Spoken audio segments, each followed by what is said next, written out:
Pegar a sua Bíblia e abrir no Evangelho segundo Mateus. Evangelho segundo Mateus, capítulo 16.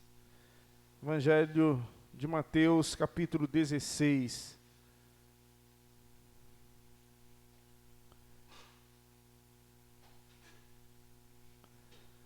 Evangelho de Mateus, capítulo 16, eu vou estar lendo a partir do versículo de número 13.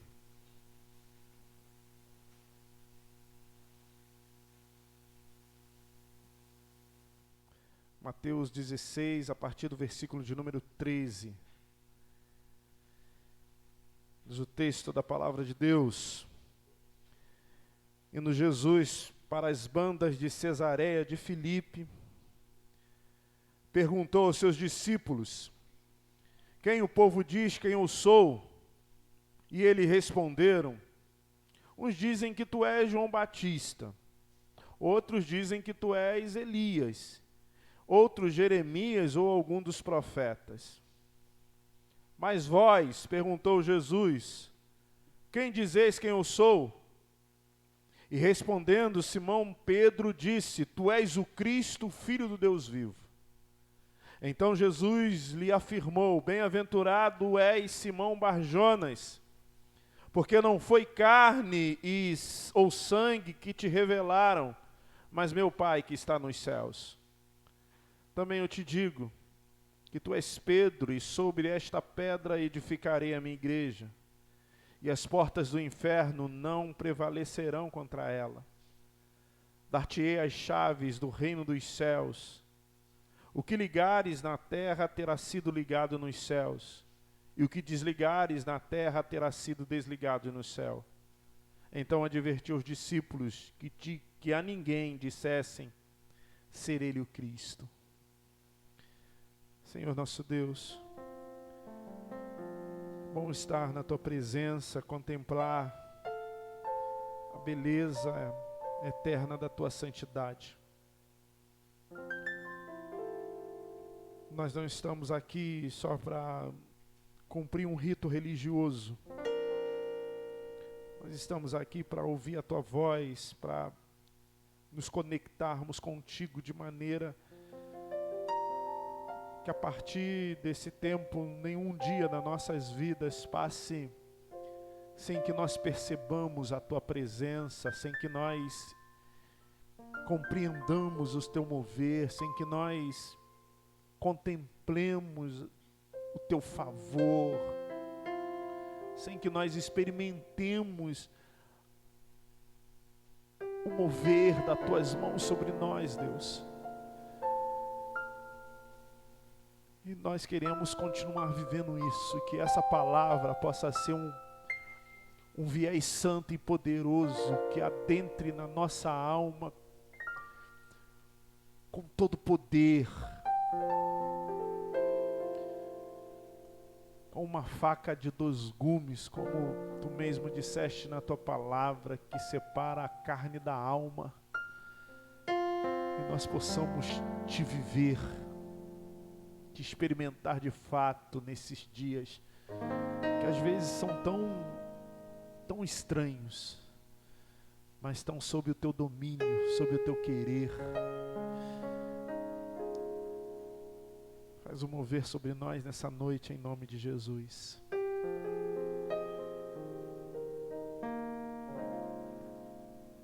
Nossas celebrações de quarta-feira, que tem sido uma bênção.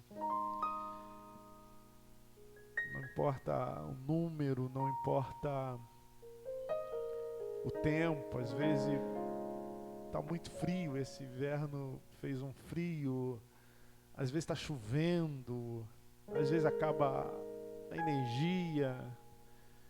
Tem sido um tempo muito glorioso, que nós temos aprendido, que nós temos experimentado dos requisitos de Deus, que tem trazido vida para a nossa vida. Mas nós entendemos que em Deus não é suficiente o todo ou tudo que a gente faz. Nós sempre temos que esperar mais de Deus.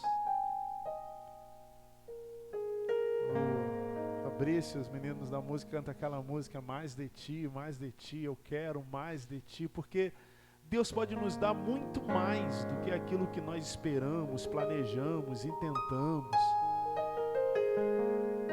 Daí a ideia de nós, nessas celebrações de quarta-feira, possibilitarmos a igreja, a nossa comunidade, uma maneira mais profunda e intensa de nos aproximarmos de Deus, de estarmos juntos com Deus, para que nós não esperemos as celebrações comunitárias, os aglomeramentos santos, para que nós experimentemos desse favor eterno, desse poder insondável, desse mover assombroso que está disposto, que Deus ofereceu a cada um de nós de maneira gratuita. É um mover muito gracioso, nós não merecemos, mas Deus nos concede, nos dá esse privilégio. Então, de maneira muito simples até, eu estou rogando que o Deus da glória, que o Senhor Todo-Poderoso, o Espírito Santo nos provoque. Tira a gente do estágio de conforto. Mexa com a gente assim. Não faça com que nós fiquemos deslumbrados, não, mas que nós verdadeiramente vivamos ou sejamos orientados como Paulo orientou a igreja em Roma, que nós não nos conformemos, que nós nos tornamos filhos e filhas de Deus, seguidores do Senhor Jesus, inconformados com aquilo que não vem de Deus, com aquilo que não expressa a glória de Deus na nossa vida, com aquilo que não faz jus ao que Deus é de verdade. Para que nós não sejamos passivos, para que nós não sejamos espectadores, para que nós não fiquemos aplaudindo da arquibancada, para que nós de fato façamos parte do jogo, ou da ideia do viver de Deus para nós, para que nós digamos de verdade todos os dias das nossas vidas, basta não viver debaixo do favor de Deus, debaixo da graça do meu Senhor. O preço que Ele pagou foi muito caro pela minha vida, pela tua vida. De forma que nos conformarmos com algumas coisas que perduram às vezes há anos, há décadas, é como que se nós não entendêssemos, no mínimo, e não nos propuséssemos a viver, no máximo, o efeito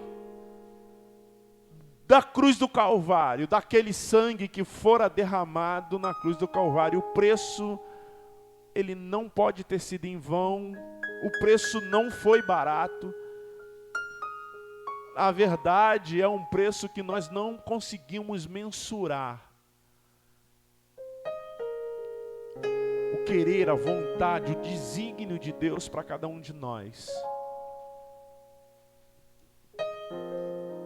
Jesus faz uma pergunta para os seus discípulos. E é uma pergunta que Ele está fazendo para cada um de nós nessa noite. Lembra lá? A Bíblia é a história das nossas vidas. Discípulos já morreram, estão na glória. Não tem mais discípulo aqui. Agora tem eu, tem você, tem os filhos, as filhas eleitas do Senhor. E Ele faz uma pergunta para mim, para você nessa noite. Quem vocês acham que eu sou? Porque primeiro a pergunta é: quem estão dizendo quem eu sou? E os discípulos respondem: uns estão dizendo que tu é o João Batista. porque havia uma lenda urbana que Jesus era a encarnação de João Batista. Outros dizem que tu é o Elias, porque havia a profecia de que o Elias viria. O povo não entendeu muito bem do que representava. Viria um profeta, do qual Jesus era, mas não era o Elias. Jesus era sacerdote, rei e profeta. A profecia era a vinda do último profeta, que é o nosso Senhor Jesus. Mas não é a pessoa, não é a reencarnação do Elias, do profeta da antiguidade. E outros dizem que tu é Jeremias, que tu é um dos profetas que passaram por essa terra. E aí Jesus, porque essa era a intenção, pergunta para eles, pergunta para nós, para a igreja do Senhor, para você que está em casa: quem que vocês de verdade acham que eu sou? E aí o intrépido, o ousado, o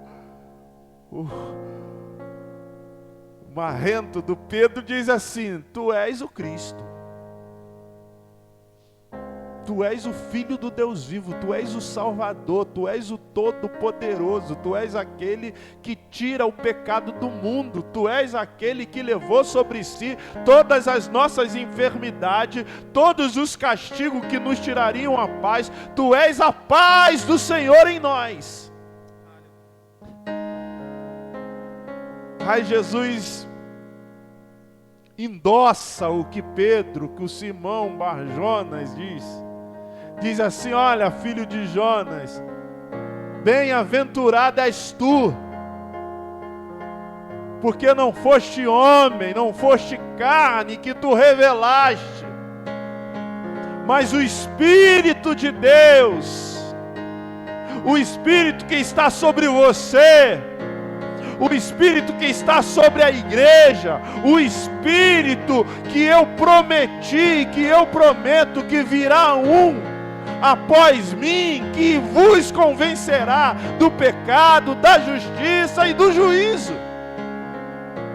Então esse Espírito vos concederá poder e graça e majestade, de forma que vocês, assim como eu, poderão pisar e esmagar a cabeça da serpente no meu nome, de forma que vocês, como eu, poderão impor a mão sobre os enfermos e eles serem curados. Vocês, enquanto estiverem em mim, expelirão os demônios e eles não resistirão a minha igreja, porque as portas do inferno nunca, em hipótese alguma, em nenhuma circunstância, em nenhuma situação, poderão prevalecer sobre vocês, porque vocês são a igreja que eu escolhi para ser a expressão da minha luz, da glória eterna sobre a vida.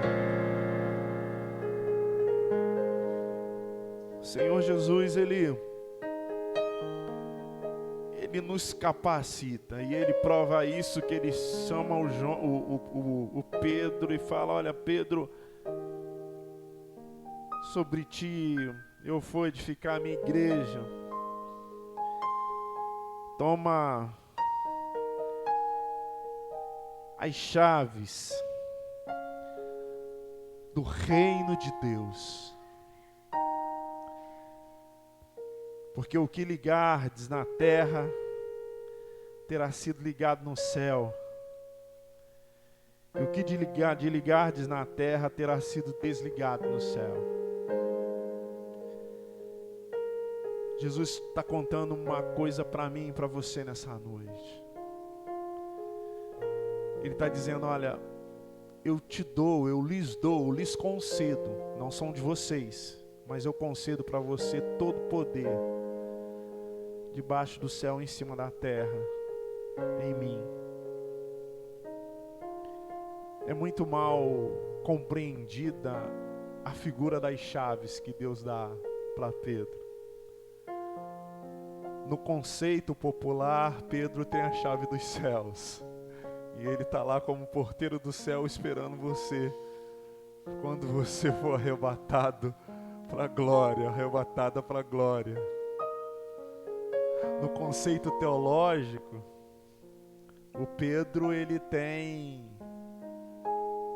a ideia ou do conceito teológico de uma linha teológica, o Pedro é o representante da igreja na terra.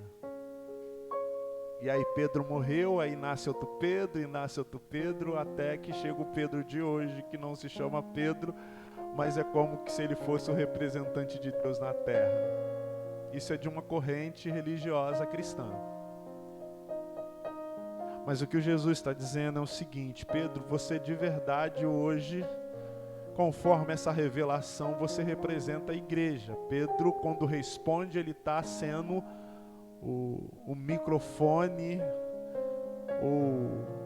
o repetidor dos discípulos, ou seja, nós sabemos disso e afirmamos que Jesus verdadeiramente é o Filho de Deus que tira o pecado do mundo, é o nosso Salvador. Então todos nós, de alguma forma, temos a consciência que Cristo é aquele a quem Deus escolheu que tira o pecado do mundo. E Ele nos concedeu essa chave.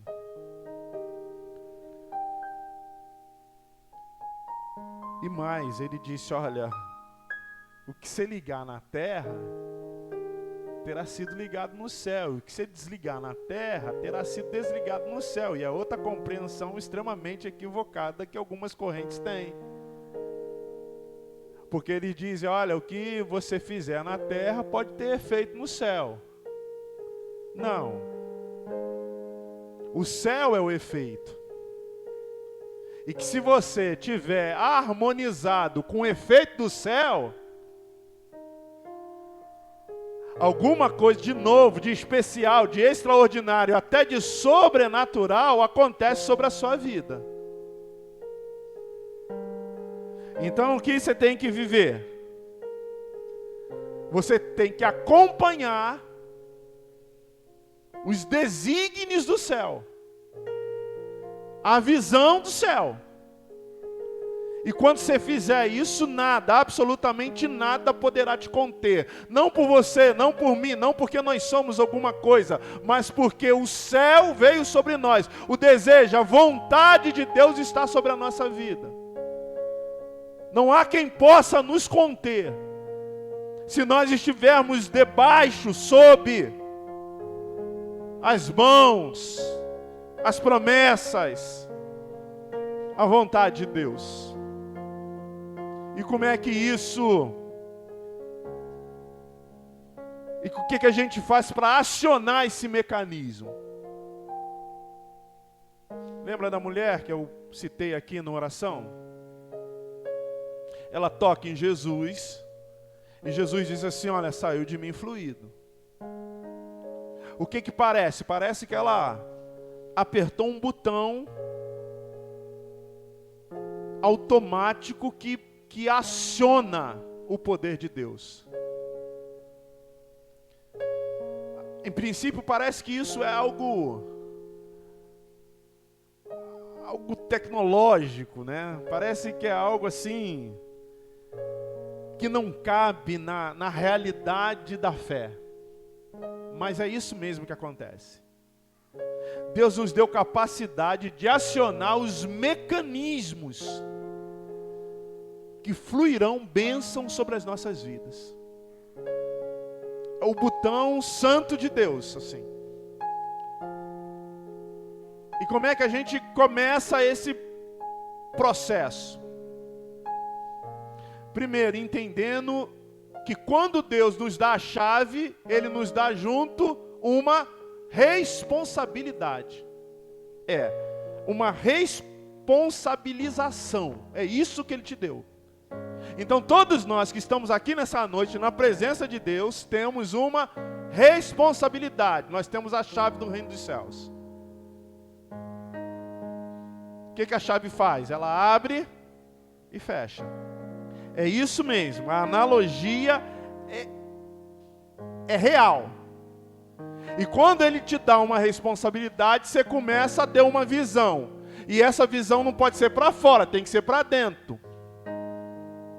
Porque o que abre e o que fecha só tem razão de ser se fechar, se for uma porta, por exemplo. Não tem razão de ter uma porta, uma janela, se ela não fechar e abrir. Se for só para ficar aberta, não precisa de porta e janela. Está me acompanhando? E se for só para ficar fechada, também não precisa, é só fazer uma parede. Ele disse, olha, eu lhes dou a capacidade de abrir e fechar. Para isso vocês têm que começar a compreender que isso é uma responsabilidade. Vocês têm que compreender que o primeiro pai de vocês lá se equivocou. Eu dei uma responsabilidade para ele. Olha, você vai ser o governador desse jardim. Ele não cumpriu com a sua responsabilidade. E aí a porta se fecha para ele. Essa chave ela pode abrir, pode fechar. Então olha para dentro de você. E primeiro reconhece que você não é inocente, você é culpado, Pedro. Todos vocês não têm direito algum. Todo direito for adquirido por mim naquela cruz. De forma que agora, reconhecendo a culpabilidade de vocês, porque todos pecaram e destituídos foram da minha presença, vocês agora vão ter a possibilidade de se reconectar comigo. Porque tudo que existe está conectado, tudo. Mesmo as diferenças mais antagônicas que você conhece, de alguma forma está conectado. Esse mundo não é uma ilha solta no tempo e no espaço. Tudo está conectado. Não importa o tempo que você nasceu, desde o primeiro dia que você veio nessa terra até o dia de hoje, a tua vida fora toda conectada. Você só não está conectado, ou só não estava conectado com um só, que é Deus, porque Deus não está conectado a ninguém, mas tudo para que seja o que é, tem que estar conectado a Ele. Quando o escritor dos Hebreus fala, ele diz, olha, tudo que foi feito não teria sido feito se assim Ele não quisesse que fosse feito. Tudo só existe se estiver conectado a Ele. João, escrevendo, diz o seguinte, olha, vocês são a videira, vocês são os ramos e eu sou a videira. Jesus. Se vocês estiverem ligados a mim, conectados a mim, vocês darão muitos frutos. Porque sem mim, isto é, se não estiverem conectados a mim, nada vocês vão poder fazer. Vocês só não vão dar frutos, vocês vão morrer. Então, quando eu dou a chave para você, é para que vocês, se conectem comigo. Vocês compreenderam? Responsabilidade, eu sou culpado, porém, eu fui absolvido da minha culpa. Porém, alguém pagou sobre a minha vida. Agora, a chave me deu habilidades para eu mudar a história da minha vida. Então Jesus te trouxe aqui hoje para dizer assim, olha, tudo que você quer e que você precisa, está pertinho de você. Eu capacitei você para isso. Eu te dei possibilidades. Agora você apenas precisa conectar-se comigo. Você precisa apenas ser guiado pela minha luz. Porque senão você não vai perceber a realidade. Senão você vai ficar pensando que eu ainda sou Elias, que eu sou Jeremias, que eu sou João Batista. Mas eu sou Jesus o Cristo, Filho do Deus vivo. O resgatador da vida. Quando você não está conectado a mim, você não percebe quem eu sou. Você não consegue ver a realidade. Você ainda vive como que se culpado fosse. Culpado você é, mas eu te absolvi. Eu paguei pelos seus pecados, eu paguei pelos seus delitos. Você precisa estar perto de mim. Você precisa estar atrelado a mim. Você precisa acordar de manhã e a primeira coisa que vem na tua cabeça tem que ser eu. E quando você for dormir, no último momento, antes do seu sono, tem que ser eu. E no meio do dia, antes de você fazer os seus afazeres, antes de você começar qualquer emprego, tem que ser eu, porque eu sou a prioridade da sua vida. Eu não posso ser, eu não quero ser, e é o pior negócio para você se eu continuar sendo opção para você. Você não pode estar aqui nessa noite porque você não tinha opção. Você tem que estar aqui nessa noite porque isso é prioritário para a sua existência.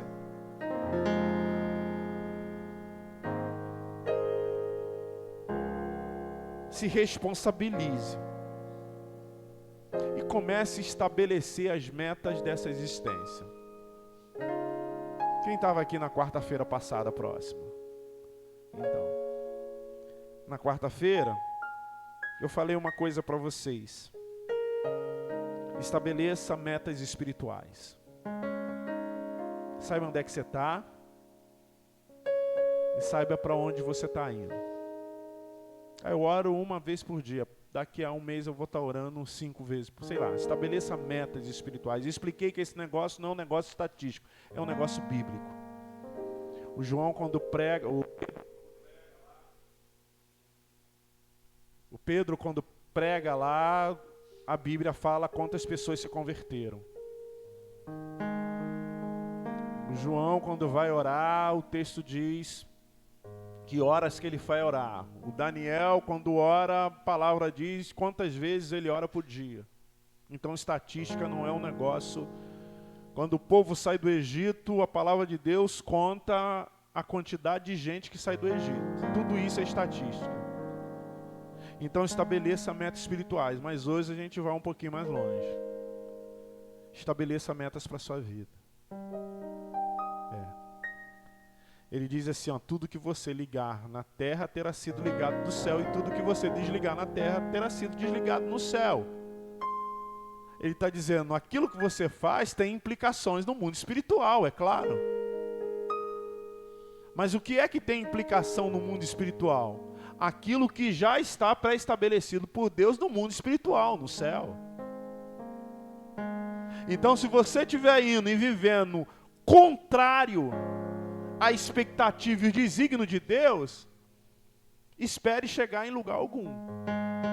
Mas se você estiver indo na maré, na condição, no vento, na direção que Deus promulgou para a sua vida, espere chegar no melhor lugar da sua existência. É mais ou menos, se você estava aqui domingo, que eu falei sobre a santidade da oração. Eu estou querendo que Deus melhore a minha conta bancária. Mas eu não reparto meu dinheiro com ninguém. Não, em que mundo você acha que Deus percebe que você vive? No mundo da bonança ou no mundo da escassez? Ah, se você vive no mundo da escassez, meu filho, minha filha, não ore para que Deus dê bonança à sua vida. Que você não vai entender. Você não vai perceber o mover de Deus. Faça como o Cornélio, do capítulo 10 de Atos. As suas esmolas, a sua doação, a sua generosidade chegou até o trono da graça de Deus. A sua vida moveu a oração de Deus. Faz como a mulher do fluxo de sangue. A tua fé move o favor de Deus, aciona os processos divinos sobre a sua vida. Então, se você não estiver vivendo na terra, não vai querer que o céu se proclame a favor da sua vida. Você só vai viver no mundo espiritual o que você se propôs viver aqui na terra. Se eu quero cura, eu tenho que parar de ferir. Se eu quero amor, eu tenho que parar de odiar. Porque tudo que ligares na terra será sido ligado no céu. A chave faz abrir e a chave também fecha. Você pode entrar e pode sair. E dependendo do estado que você tiver, você pode ligar e pode desligar. Não é o que você professa somente. Não é onde você está. é quem você é. Porque quem você é que dirá ou fará você viver o que você faz. Não adianta você querer viver no mundo espiritual, não já experimentando isso no mundo terreno. Não é praticável, plausível você querer que Deus faça contigo aquilo que você não está proposto a viver. Eu não posso pedir para Deus para abençoar quando a minha boca profere maldições. Eu não posso pedir para Deus juntar quando eu sou alvo de divisões. Porque tudo que ligardes na terra será ligado no céu, terá sido ligado no céu, e tudo que desligardes na terra terá sido desligado no céu. Tem que ser compatível. O céu e a terra, eles coexistem. É isso que Deus está dizendo. É por isso que primeiro você tem que olhar para a sua responsabilidade. Você tem a chave. Agora começa a viver em acordo com isso. Ou seja, tudo isso está dizendo para nós nessa noite. Nós temos uma necessidade urgente, que nos conectarmos ou reconectarmos com Deus. Porque o que talvez nós estejamos falando, o que talvez nós estejamos pensando, a forma que nós estamos agindo, não está expressando Deus nas nossas vidas. É por isso que a gente tem que fazer metas, meus irmãos. Faça metas. Você sabia que 10% dos seres humanos detêm 90% da riqueza do mundo? É mais ou menos assim. Você tem um bolo com 10 fatias.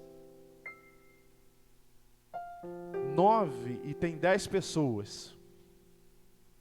O que fosse mais perto da justiça, daria uma fatia para cada pessoa, não é isso? Mas no mundo a gente tem 9 fatias para uma pessoa e uma fatia para 10, para dividir para 10. É mais ou menos assim. 10% tem 90% do bolo. E essas pessoas têm uma coisa em comum. Elas estabeleceram metas para a sua vida. Elas podem ser tudo de ruim, não vou aqui julgar ninguém. Porque ser rico não é pecado. Mas elas estabeleceram metas para a sua vida. Você tem feito isso? Qual é a sua meta daqui a 6 meses, daqui a um mês, daqui a um ano? Para onde você está indo? Aonde você quer chegar? Deus te deu as chaves dessa vida. Ligar e desligar, no conceito judeu, era a possibilidade de você ir ou deixar de ir. Ligar e desligar era como que você limitasse ou liberasse. Então, Deus não te trouxe aqui para você fechar as portas, mas para você abrir as portas. Deus não te trouxe aqui para dizer que você é um limitado, uma limitada. Não. Deus te trouxe aqui para dizer que em Deus sua vida se expande. Deus está dizendo para você que há todas as possibilidades à tua disposição. E o teu único passo, o teu único trabalho, é se conectar com Deus. É acordar, viver, dormir em Deus, por Deus e em Deus. Todas as outras coisas são secundárias. Deus é a única prioridade da vida. Então eu quero convidar você a ficar em pé agora.